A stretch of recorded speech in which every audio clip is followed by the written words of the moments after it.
आपका हमारे YouTube channel खुशबू लावत में स्वागत है। आज मैं आपको direct objects and indirect objects के बारे में बताऊंगा। ये देखिए, direct objects and indirect objects. इसमें क्या है सुनिए। सबसे पहले मैं आपके सामने दो सेंटेंसेस दो तरीके से बोल के दिखाऊंगा, आपने ध्यान से नोट करना, देखना आप।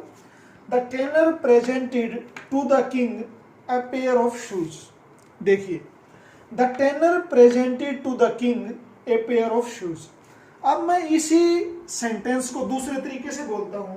The tailor presented a pair of shoes to the king.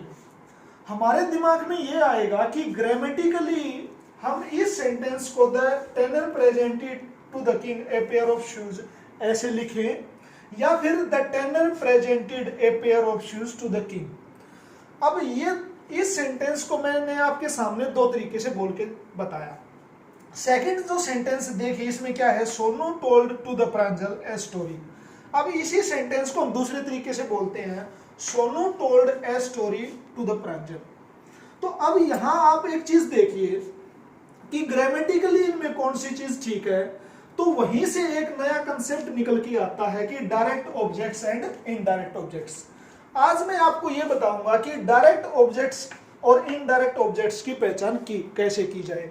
किसी सेंटेंसेस में, जैसे आपके सामने दो सेंटेंसेस लिखे हुए हैं, इन सेंटेंसेस में दो दो ऑब्जेक्ट्स हैं।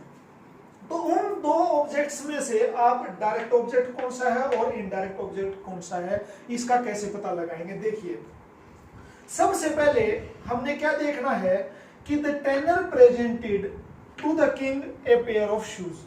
हम अपने कंसेप्ट पर आते हैं, direct objects and indirect objects. देखिए, इनडायरेक्ट ऑब्जेक्ट्स को हम कैसे पहचानेंगे कि इनडायरेक्ट ऑब्जेक्ट हमारे सेंटेंस में कौन सा है। जो हमारी मेन वर्ब है, वे मेन वर्ब के माध्यम से, क्रिया के माध्यम से, यानी कि जो कार्य किया गया वो किसके लिए किया गया, टू हुम लगाकर किसके लिए किया गया। तो द टेलर प्रेजेंटेड, टेलर ने गिफ्ट दिया, टेलर ने उपहार दिया, किसको दिया, to the king. To whom, to the king को दिया। तो जो टू द किंग है वो यहां पे इनडायरेक्ट ऑब्जेक्ट है।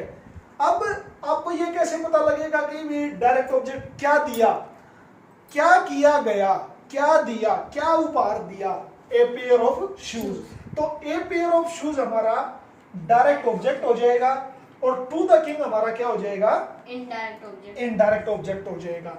देखिए, इनडायरेक्ट जो ऑब्जेक्ट है, इनडायरेक्ट ऑब्जेक्ट का हम वर्ब के पीछे टू हुम लगाकर, गिफ्ट किसको दिया गया, टू द किंग। तो ये हो गया हमारे पास इनडायरेक्ट ऑब्जेक्ट। अब Sonu told to Pranjal a story, सुनाई गई, किसको सुनाई गई, to the Pranjal. To whom लगाएंगे वर्ब के पीछे, भी किसको सुनाई गई, टू प्रांजल। तो टू प्रांजल यहाँ पे हमारे पास क्या हो गया, इनडायरेक्ट ऑब्जेक्ट हो गया टू प्रांजल। क्या सुनाई गई प्रांजल को, ए स्टोरी। तो ए स्टोरी हो गया हमारा डायरेक्ट ऑब्जेक्ट। प्रांजल को एक कविता सुनाई गई, प्रांजल को एक कविता सुनाई गई। तो किसको सुनाई गई, प्रांजल को। तो प्रांजल हो गया इनडायरेक्ट। क्या सुनाई गई, एक कविता, ए पोएम। तो ए स्टोरी या ए पोएम। ठीक है। तो मैं समझता हूं कि आपने आज इस कंसेप्ट को ध्यान से समझ लिया है। डायरेक्ट ऑब्जेक्ट और इनडायरेक्ट ऑब्जेक्ट की जो पहचान है, वो वर्ब के पीछे टू हुम लगाकर तो हम इनडायरेक्ट ऑब्जेक्ट का पता लगा सकते हैं, और उसके पीछे वट लगाकर वर्ब की जो भी फॉर्म है आपके पास, वर्ब जो भी है, क्रिया जो भी है, उसके पीछे वट लगाकर आप किसकी पहचान कर सकते हैं, डायरेक्ट ऑब्जेक्ट की। तो ये ग्रामेटिकली इनको ठीक लिखने के लिए सबसे ज्यादा जरूरी है कि हमें डायरेक्ट ऑब्जेक्ट्स और इनडायरेक्ट ऑब्जेक्ट्स की पहचान हो। तो ग्रामेटिकली जो करेक्ट सेंटेंस है वो है, the tailor presented to the king a pair of shoes.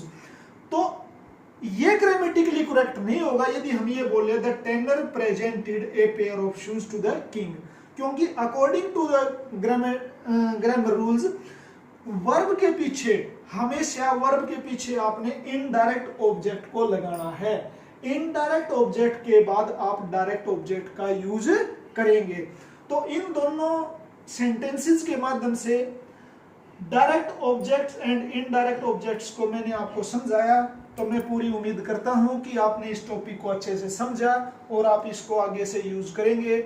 और thank you so much. Please हमारे चैनल को लाइक करें, सब्सक्राइब करें और आपको आगे ऐसे यूजफुल वीडियोस मिलती रहे। Thank you so much.